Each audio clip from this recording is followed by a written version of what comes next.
A husband and wife were giving each other the cold treatment, the silent treatment. And they weren't talking to each other. However, the next morning, the husband had to travel to Chicago on a business trip. He wanted to get up 5 a.m. in the morning, but he did not want to break the silence and lose the fight. So he writes a note on his wife's pillow. Please wake me up 5 a.m. in the morning. The next morning he gets up 9 a.m. He missed the flight. He's all upset. He turns around, he looks on his pillow. There is a note. 5 a.m. Get up now.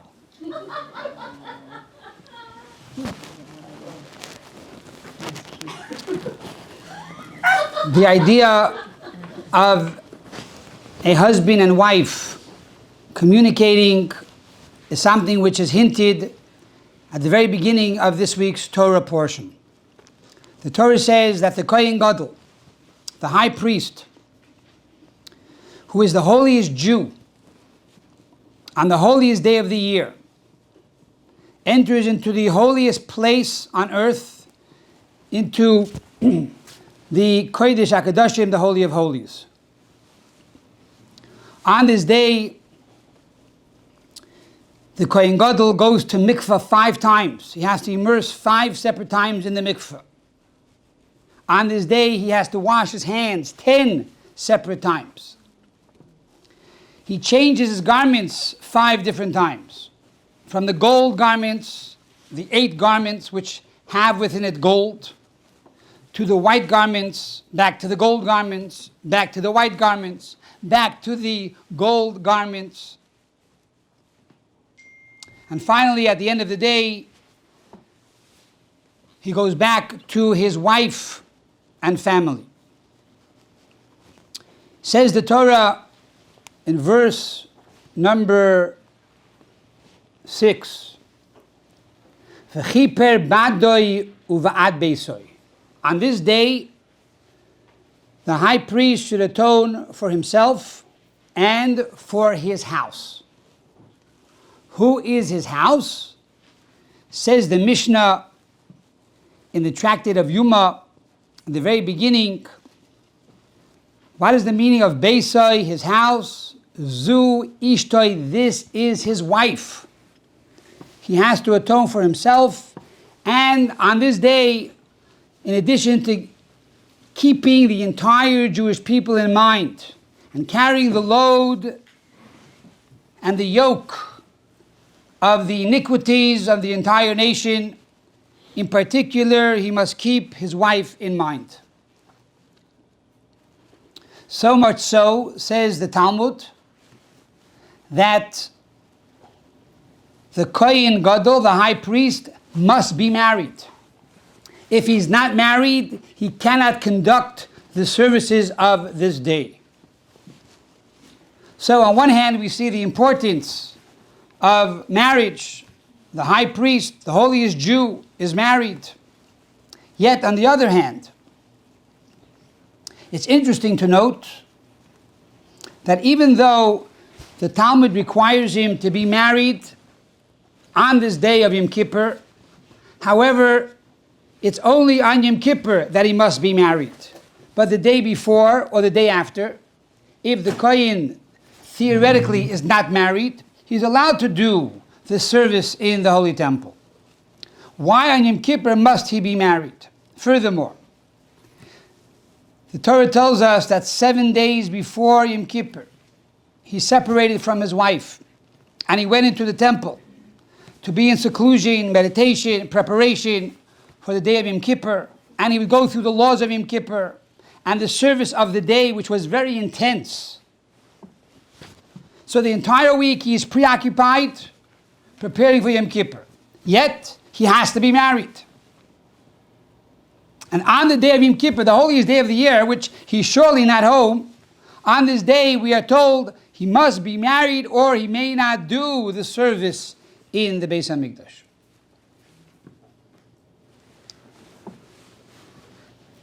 What do we see from here? That the mere fact that the Kohen Gadol, the high priest, is married, This brings a completion and an elevation to the status of the Kohen Gadol. This makes him complete. And therefore, because he is complete, he's allowed to do the service on this day. In contrast, if he was not married, therefore he would be incomplete, he would not be fit and worthy to do the service on the holiest day of the year, which is the day of Yom Kippur. Now, how do we understand this? How do we analyze this? On the level of Talmudic thought, which is called the level of pilpul, there are two ways to look at this responsibility. There are two ways to look at this trajectory or the category of the Kohen being married. On one hand, we can say that this is part of the mitzvah, part of the din, part of the law of the service of Yom Kippur, that in order to do this service on Yom Kippur, the Kohen Gadol, the high priest, needs to be married? Or do we say that the law is in particular regarding the Kohen Gadol, that it's a law in the Kohen Gadol, that being that on this day, the Kohen Gadol needs to be in a status of perfection, a higher level of holiness and beauty and perfection. Therefore, he needs to be married. So, is it a law in the service of the day, or is it a law in the personality of the Kohen who's performing the service? So is it, as we call chefza or gavra, is the focus on the person, or is the focus on the reality of the service? What's the difference? What's the nafkamina, as they say? The difference is that on the day of Yom Kippur, there were many other services that the Kohen Gadol performed on that day, in addition to the unique service of Yom Kippur. For example, on the day of Yom Kippur, the Kohen Gadol brought the daily sacrifice known as the Tamid, which is brought every day of the year, the morning sacrifice, the evening sacrifice. The Kohen brought ketores, incense, that was done every day of the year. There was the responsibility to clean out the menorah and to prepare the menorah and to light the menorah. This was a daily routine, a daily service in the Beis HaMikdash. It was done also on Yom Kippur. And therefore, if we say that the concept of the Kohen being married is associated with the service of the day, then one can argue that only when the Kohen was doing the unique service associated with Yom Kippur, then he has to be married. But if for some reason the wife was not alive when he performed the other service, like the morning sacrifice or the evening sacrifice, it would still be kosher. But if we say that the law of being married is associated with the Kohen Gadol himself, that on this day, everything the Kohen Gadol does is done in an elevated manner, and the way he's able to be on this stature of perfection and elevation is because of the fact that he is married, then regardless of what he's doing, he must be married. Regardless if he's performing the avodah, the service of Yom Kippur, or if he is performing the avodah, the service, which is a daily service being done on Yom Kippur, he's required to be married under all circumstances. The Rambam paskins, the Rambam learns in chapter 1 of the laws of Yom Kippur, he says like this, V'chein shara avodos. When it comes to even the other services that the high priest performs on this day, says the Rambam, Hakoel osui b'kohen gadol nasui. All is performed with a Kohen Gadol that is married. Now the word married here is extra. He didn't have to say that. He could have said all the various obligations of the day is performed by the Kohen Gadol. But he adds the word nasui, married, implying that it's not associated with the avodah of the day. It's not associated with the service of the day, but rather it's associated with the Kohen Gadol himself. That the fact that he has to be married is a deen, is a law within the actual stature and obligation of the Kohen Gadol. After all this, the question begs to be answered. Why is it so important that the Kohen Gadol is married? Why is it so important that on this day, the holiest day of the year, when one would think one's mind should be focused on spirituality and holiness, and not to think about physical material things, why on this day does the Torah tell us that one of the integral aspects of the service of the Kohen Gadol and the stature of the Kohen Gadol is that he has to be married?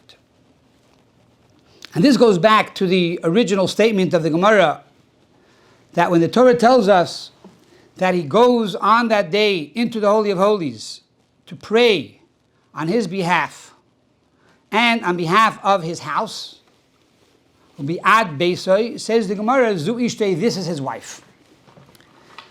Now one can ask a very simple question. We know that the oral law normally expounds upon the written law. So you have, for example, in the written law it says, you shall put on tefillin. You shall put on a sign on your hands, on your eyes. What exactly does it mean? So you have pages of pages in the Talmud, and chapters in the Code of Jewish Law discussing exactly how the tefillin has to look. It has to be square, it has to have 4 boxes. What are the 4 portions that are written in the tefillin? It's a long discussion. So it makes sense that you need the oral law to basically complete the written law. But here, what is the oral law adding to the written law? The Torah says, the Kohen Gadol has to atone for himself and his house. Comes along the mission that says, Ishtoi, don't say house, say his wife. If that's the case, the Torah could have said it itself. The Torah should have simply said, you should know. You should atone for yourself, uva'ad ishtoi, and your wife. Period. Why do you have to say your house? And then comes along the Talmud and say, don't say house, say wife. Say wife to begin with. It's simple, it's the same word, it's one word. Beisoi is 4 letters, Ishtoi is 4 letters.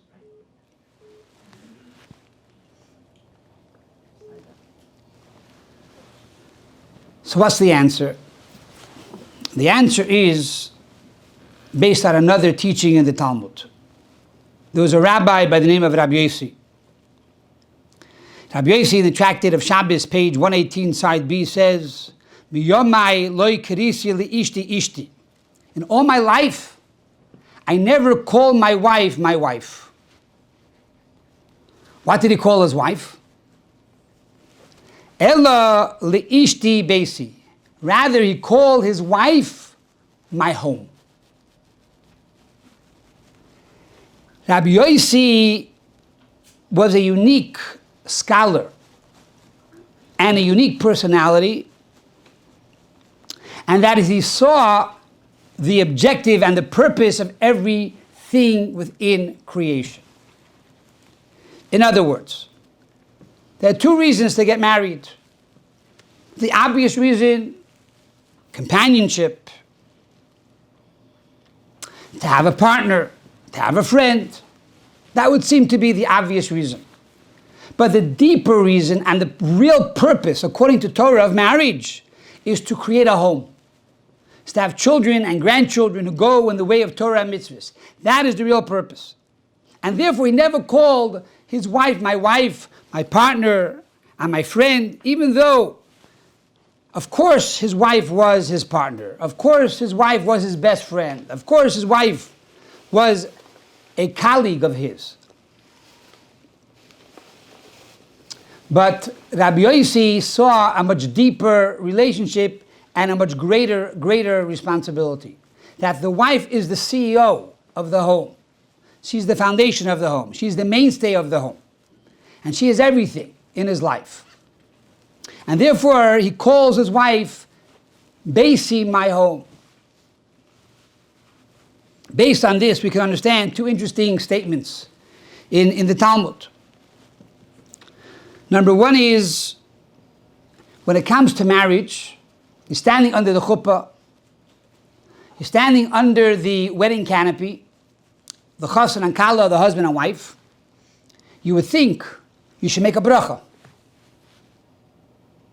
Every mitzvah, we make a bracha. You light candles Friday night, we make the bracha to light candles. You put on tefillin every day, make a bracha to put on tefillin. You eat matzah on Pesach, make the bracha. Allah chilas matzah, on the eating of matzah. How come we don't make a bracha under the chuppah? Asher kidishanu b'mesoysev etzivanu lekadesh es ha'isha. God, who commanded me and sanctified me with his mitzvahs to sanctify and marry a woman. There's no such bracha. Why not? Because as the Rosh explains in the beginning of the tractate of Ksubis, marriage is only the introduction. It's only the beginning of the mitzvah. The objective of marriage is to have children. So we don't make the bracha at the beginning, we make the bracha at the end. Similarly, it says, Ezu chacham haroye es hanoiled. Who is a wise person who sees the future? Now, normally, you can say, who is a wise person who understands the future, who knows the future?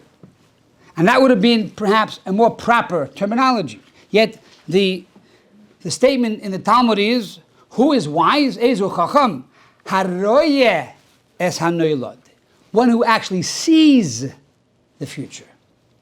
What differentiates a chacham, a real wise person, between the average person? The average person can say, yeah, I think it's going to be good, or I understand it this way.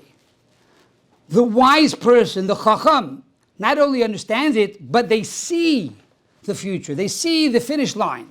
They see the outcome. So it's so vivid that this is the only way you can do it. And this was who Rabbi Yosi was.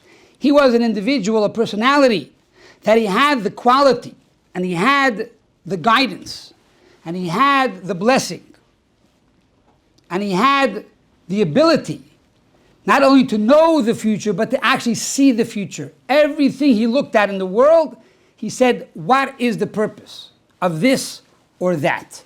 Not only what is the purpose of how it serves me this moment, but what is the greater purpose to the global reason of creation. And that's why he called his wife his house. Says the Torah, you should know, that the Kohen Gadol, the high priest, on the day of Yom Kippur, on this holy day, on this spiritual day, on this day of tremendous elevation and holiness and spirituality, a day of spiritual intimacy with Almighty God, a day when we are truly elevated to a level of beyond God's name, Lifnei Hashem Titaru. On this day, the Kohen Gadol needs to be in a place and a space that his wife is not simply his friend, but he needs to be in a space that his wife is Beisoi. V'chipra ba'adoi uva'ad Beisoi. That every aspect of his life, from the most spiritual to the most physical, needs to be elevated on this day. And that means he has to have the ability and the vision to be able to see the purpose of everything in creation. And that is why, even though the Torah could have said, you should forgive for himself and for his wife, the Torah says no. On the contrary, it's not good enough for him to forgive for his wife. He has to forgive for his home. Because on this day you have to see your wife as a person and a personality. One who is truly beisoi your entire home. And this in truth is a lesson for all of us for every day of the year, not only on Yom Kippur. As Rabbi Yosi said, in my days I never called my wife my wife. Every day Rabbi Yosi lived like a Kohen Gadol on Yom Kippur. We don't have to wait for Yom Kippur to be a Kohen Gadol. We don't have to wait for Yom Kippur to be a good person. We don't have to wait for Yom Kippur to call your wife my home. But every day one has the opportunity, and every day one has the obligation and responsibility to live on this higher road, on this higher level, on this higher plateau, to truly be in a state to atone for oneself and for one's home. To end with a story of a Kohen. They tell a story that in Israel there was a Yid. He was married for 10 years. And the custom in many communities, it's not a Chabad custom, but in other communities, if a person is married for 10 years and they have no children, many times the rabbis would suggest perhaps to divorce. And this way, maybe the person, the father and even the mother, or the husband and the wife, would have a chance of having children. And so this fellow, after consulting with his rabbis and his Rosh Yeshivas, came to the conclusion that he's going to divorce his wife. So he gives his wife a get, a divorce, and a few days later his wife calls him up and says, "I'm pregnant from you." Now, the normal reaction would be, great, we're going to get married again, not a problem. But being that he was a Kohen is not allowed to marry a divorcee, even if the divorcee is his own wife. So now he's in trouble. So he goes around Israel to all the Gedolei Yisrael, all the rabbis. We have to find some sort of a loophole to get me back into this marriage. An exception. And the rabbis say, look, we have no answer for you. Oh my gosh. It was a get, you did it with your whole heart, you both agreed to it, nobody was coerced into it. You cannot remarry this woman. He's very sad, very beside himself, distraught, devastated, to say the least. So someone suggested maybe to go to America and to meet the Lubavitcher Rebbe, because if somebody could truly help you, this is the one address in the world where you can find salvation. So he travels to America, and he goes online Sunday, where thousands of people would come to the Rebbe for his advice and blessing. And he goes by the Rebbe, he says one word, "Rebbe, I'm a Kohen, I got divorced, my wife is pregnant, what do I do?" And he's expecting the Rebbe to give him some source, some hidden source somewhere in Poskim that gives a clause that allows him to remarry his wife. And the Rebbe says to him, "Ask your mother." Ask your mother. What kind of halachic response is this? I travel from Israel to try to get some answer, some direction. And the Rebbe is telling me, ask your mother. He walks away, he's all upset. What was it all about? It's a mockery. Ask my mother. People around him see he's all upset. He's beside himself. They ask him, what's going on? He tells the story. They say to him, you fool. If the Rebbe said, ask your mother, pick up the phone, ask your mother. So he calls his mother. He says, Ma, I don't know why I'm calling you, but I was by the Rebbe. I told him the situation, and he said I should ask my mother. So I'm asking you, Ma, what's the story? And the mother says, how does the Rebbe know? How does the Rebbe know? What are you talking about? What are you talking about, Ma? How does the Rebbe know what? He says, how did the Rebbe know that you were adopted? And that you're not my biological child. And in truth, you're not a Kohen. Because a Kohen goes after the father. And being that your father was not your biological father, you are not truly a Kohen. And therefore you can remarry this woman. The Rambam says any person Jew or even non-Jew,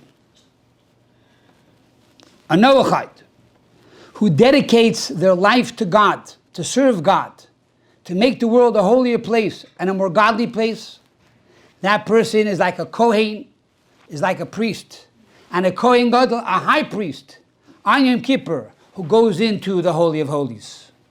We hope and pray that God will bring mercy and blessing to the world and rebuild the third holy temple, but once again we will see the Kohen Gadol enter into the Holy of Holies.